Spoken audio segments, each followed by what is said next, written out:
প্রিয়, তুমি আমার প্রাণের চেয়ে প্রিয়, যে প্রেম। আসসালামু আলাইকুম, সবাই কেমন আছেন? আলহামদুলিল্লাহ, আমরা মা মেয়ে অনেক ভালো আছি।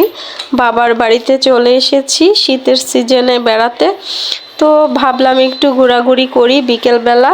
তো প্রচুর রৌদ্র উঠেছে আজকে, অনেক শীত আর অনেক বাতাস। তো আমরা একটু নদীতে মানে আমাদের গাঙ্গের পাড়ে চলে এসেছি। নৌকা দিয়ে একটু ঘোরাঘুরি করি, কারণ নৌকা আমার ভীষণ ভালো লাগে নৌকায় চড়তে। তো আমাদের আসলে দরকার নাই এখন নৌকাতে ওঠার, তারপর ভাবলাম এই নৌকাতে একটু উঠি, একটু ঘুরি আর একটু ভিডিও করি, তোমাদের জন্য ভালো লাগবে। আর নৌকাতে চড়তে আমার ভীষণই ভালো লাগে।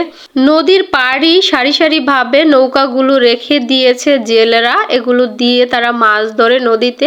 তো সেই নৌকাতে আমি একটু উঠে বসলাম আর একটু সেট মানে আমি খুব সেডে আছি, দুঃখিত বা আমি একটু হাসি খুশি ভাবে আছি, এরকম ভাবে একটু পোস্ট দিতেছি। এটা হচ্ছে আমার ভাগ্নি মিম।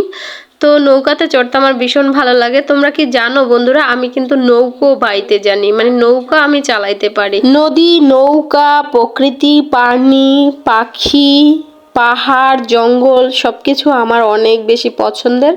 তো এগুলা দেখলে আমি একটু বেশি মানে ইমোশনাল হয়ে যাই, আমার অনেক ভালো লাগে।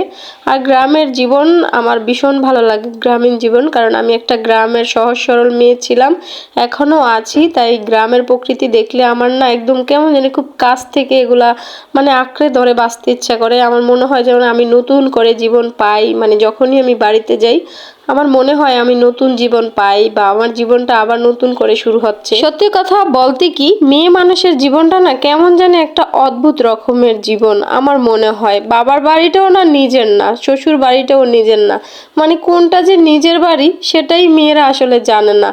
দেখো, ছোট থেকে বড় হয়েছি, বাবা মায়ের কোলে পিঠে করে মানুষ করেছে, অথচ এই বাড়িটাই নাকি আমার না। বিয়ে দিয়ে দিয়েছে, এখন আছি শ্বশুর বাড়িতে, ওইটাও নাকি আমার বাড়ি না, মানে হাজবেন্ডের বাড়ি শ্বশুর বাড়ি, মানে আমার বাড়ি না। তো আসলে মেয়েদের বাড়ি কোনটা?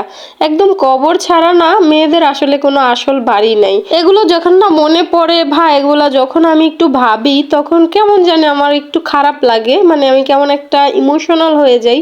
আমার খুব কষ্ট হয় তখন যে আসলে আমরা মেয়ে মানুষ, আমাদের কি কোনো মানে নিজস্ব কোনো কিছুই নাই, মানে এগুলো ভাবতেই কেমন খারাপ লাগে। কাছের মানুষ দূরে থুইয়া